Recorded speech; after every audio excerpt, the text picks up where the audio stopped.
उन्हाळा आला की जिभीचं ऐकावं लागतं, नाहीतर जेवताना फार तक्रारी असतात. त्यामुळे आज आपण स्वीटकॉर्नची चटपटीत अशी भजी बनवणार आहे. त्याच्यासाठी सर्वप्रथम मका किसून घ्यायची, त्यानंतर बारीक कोथिंबीर चिरून घ्यायची आणि ओव्याचे पानं घ्यायची. ओव्याचे पानं ऐच्छिक आहेत, तुमच्याकडे असेल तर वापरा.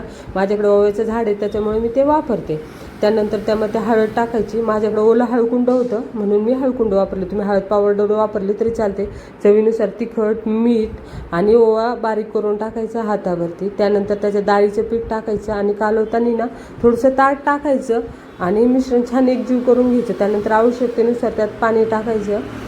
पाणी वापरताना थोडं बेताने वापरायचं, कारण की पाणी मकाला स्वतःचं असतं त्यामुळे पाणी कमी लागतं. आणि भजे छान तेलात तळून घ्यायची, थोडंसं लालसर रंगापर्यंत. अशी भजी खायला खूप सुंदर लागतात. मकाची भजी करताना थोडीशी मकाला गोडवा असतो त्यामुळे तिखटाचं प्रमाण थोडं जास्त ठेवायचं. अशी ही स्वीटकॉर्नची भजी तुम्ही नक्की करून पहा. धन्यवाद.